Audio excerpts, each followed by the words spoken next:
अस्सलाम वालेकुम मेरे अजीज़ हमवतनों, मैं हूँ आपका मेज़बान अशरफ अज़ीम खान। फ़ाबी लाई रब्बी कुमात तुका ज़िबान, मेरे नबी पाक सल्लल्लाहु अलैहि वसल्लम पर लाखों करोड़ों दुरूद सलाम। नाज़रीन, पाकिस्तान की इस वक्त जो पॉलिटिकल टेम्परेचर है वो दिन ब दिन हाई से हाई होता चला जा रहा है।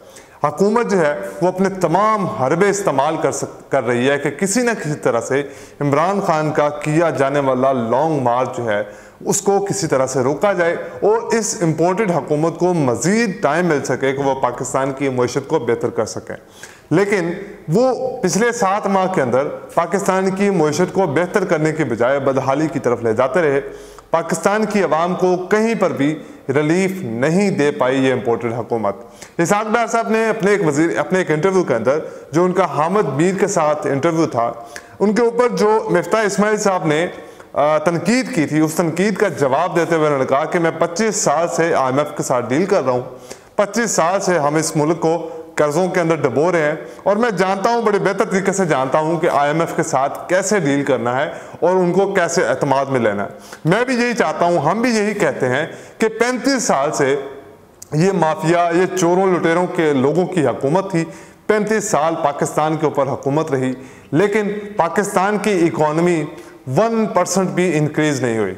एक आता है शख्स 3.5 साल में हुकूमत करता है, मुख्तलिफ किस्म की मुश्किलात देखता है, यहाँ तक कि उसके दौर में कोविड आता है, पूरा मुल्क, पूरी दुनिया ब्लॉक हो जाती है, रूस की जंग शुरू हो जाती है। लेकिन वो शख्स जब हुकूमत से निकाला जाता है तो उस शख्स ने पाकिस्तान की GDP को ग्रोथ भी दी, उसने पाकिस्तान की GDP का हुजम भी बढ़ाया और यहाँ तक कि पाकिस्तान की आवाम को रिलीफ भी दिया। वो तमाम काम होने के बावजूद, जिसकी वजह से तमाम दुनिया की इकॉनमी बेहाली का शिकार थी, उसने उस दौरे हुकूमत में अपने मुल्क को एक बेहतरीन तरक्की की राह पर गामजन किया। 17 साल बाद पाकिस्तान में ऐसी कोई हुकूमत आई जिसके दौरे हुकूमत के अंदर पाकिस्तान की मुआशी जो तरक्की हुई है वो 17% से बढ़ चुकी थी। जब इमरान खान साहब को निकाला गया तब 6% पे पाकिस्तान ग्रोथ कर रहा था, पाकिस्तान की GDP ग्रोथ कर रही थी। इसका कहने का मतलब ये साफ है कि शेर की ये तमाम कहानी सुनाने का मतलब ये है कि गीदड़ की 25 साल जिंदगी से 3.5 साल का दौरे हुकूमत एक शेर का बेहतर है।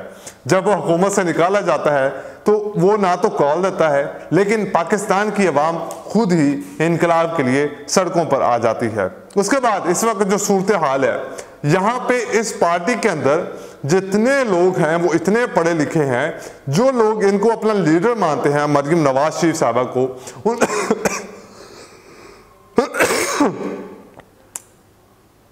जो लोग मरियम नवाज शरीफ साहबा को अपना लीडर मानते हैं, जो साइफर को एक कतरी खत समझती हैं, यानी कि उसका मजाक बनाया जाता है, वो तमाम पटवारी उनको सपोर्ट करते हैं। लेकिन क्या आप जानते हैं, क्या ये तमाम पटवारी ये बात जानते भी हैं कि साइफर होता क्या है, या सिर्फ उनकी लीडर को ही नहीं पता, या क्या मरियम नवाज शरीफ के साथ साथ इन तमाम पाकिस्तान में मौजूद पटवारियों को भी वो तमाम ट्यूशनें देनी पड़ेंगी जिससे इनको सफारती ताल्लुकात और सफारती साइफर की अहमियत समझाई जा सके और उसका बताया जा सके कि इस साइफर के अंदर असल में होता क्या है। अब हुकूमत जो है वो इस्लामाबाद में आने वाला मार्च, जो हुकूमत की अपोजिशन इमरान खान साहब इस वक्त तैयारियां कर रहे हैं इस्लामाबाद की तरफ मार्च ले जाने के लिए, हुकूमत ने सोचा है कि आर्टिकल 245 लगा दिया जाए।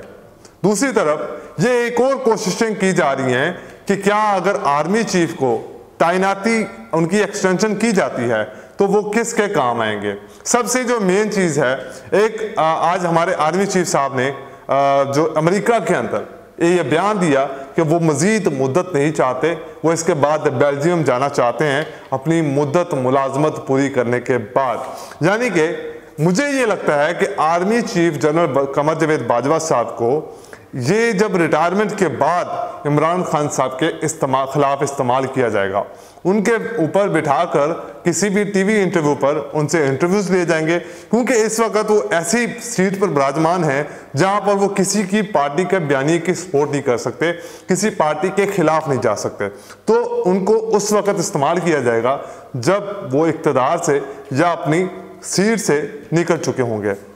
अब हुकूमत ने सोचा है कि आर्टिकल 245 लगाया जाए, जिसमें 30,000 फौजी जो है वो तैनात किए जाए पाकिस्तान के अंदर, इस्लामाबाद के अंदर, और आने वाले इस्लामाबाद के अंदर इमरान खान की तरफ से किया जाने वाला मार्च उसको किसी ना किसी तरह से रोका जाए। क्या 245 आर्टिकल लगाने की ऐसी क्या ज़रूरत पेश आई?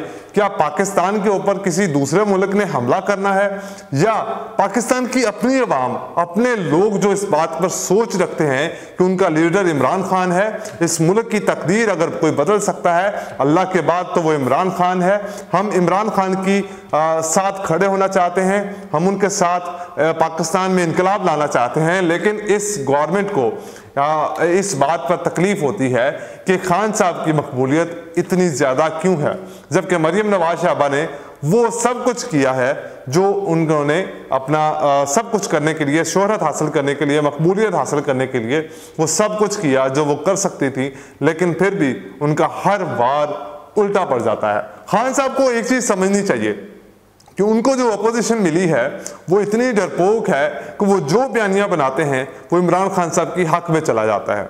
यहाँ तक कि ऑडियो लीक्स भी की गई। अब ऑडियो लीक्स का एक नया मामला सामने आया है। ये ऑडियो लीक्स कौन कर रहा है?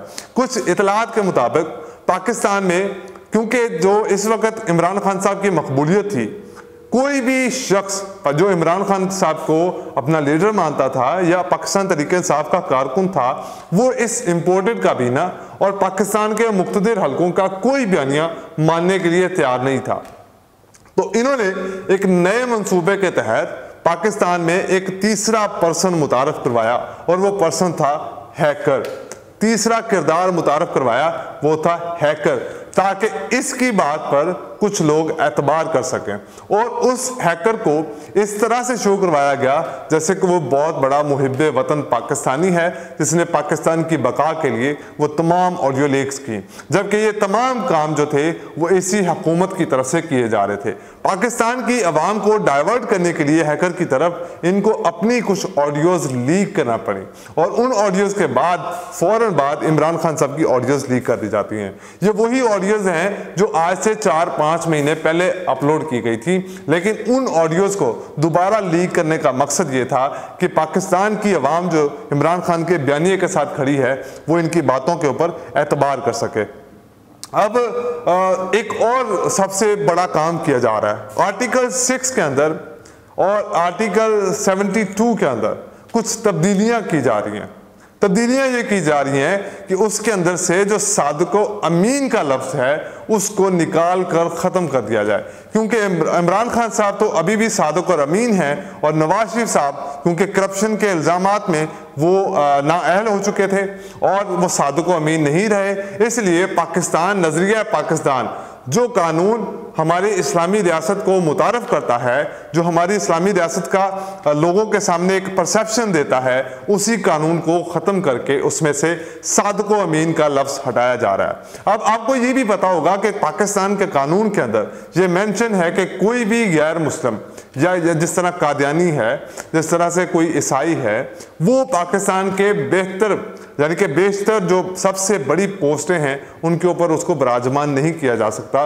वो वज़ीर आज़म नहीं बन सकता, वो आर्मी चीफ नहीं बन सकता, लेकिन छोटे ओहदे पर वो काम कर सकता है।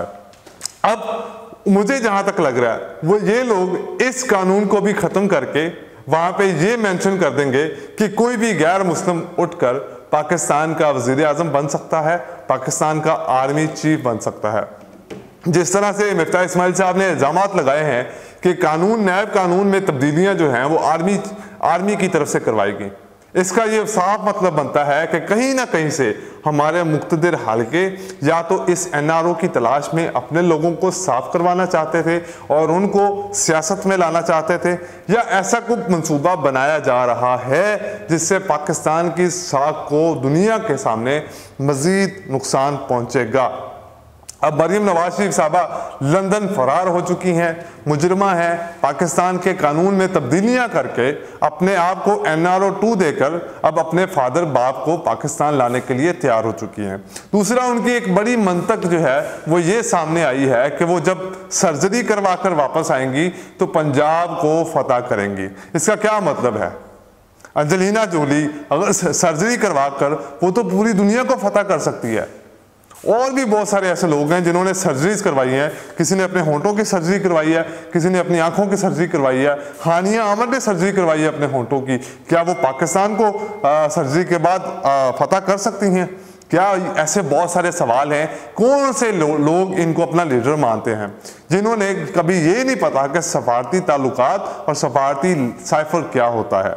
अगर ये तमाम बातें समझने और सुनने के बावजूद पाकिस्तान की आवाम अपने आप को तब्दील नहीं करती, अपने इनकलाब के लिए, अपने आने वाली नस्लों के लिए बाहर नहीं निकलती, पाकिस्तान में इन माफिया को अपनी पावर नहीं दिखाते, यहाँ पर पाकिस्तान के अंदर ऐसे ही लोगों के ऊपर जुल्म होता रहेगा। यहाँ तक कि किसी की माँ बहन को बरहना करके मार पीट दिया जाता है किसी सियासतदान की तरफ से, लेकिन उसके ऊपर किसी ना तो सियासी पार्टी का रिएक्शन आता है और ना ही किसी पुलिस अफसरान का रिएक्शन आता है। बाकी वो तमाम चीज़ों पर रिएक्शन आ जाता है। हमारे आर्मी चीफ साहब अमेरिका में जाकर ये बता रहे हैं कि उनको अब एक्सटेंशन की ज़रूरत नहीं है। जिस तरह के उन्होंने काम करने थे वो अब उससे रिटायरमेंट लेकर बेल्जियम में शिफ्ट हो जाना चाहते हैं। यही मकसद था ये तमाम बातों का। आज के लिए इतना ही, मुझे दीजिए इजाज़त और चैनल को सब्सक्राइब करना मत भूलिएगा। लाइक भी कर दिया करें और वीडियो को शेयर भी कर दिया करें अगर आपको हमारा कंटेंट पसंद आए तो। आज के लिए इतने ही, मुझे दीजिए इजाज़त। अल्लाह हाफ़िज़।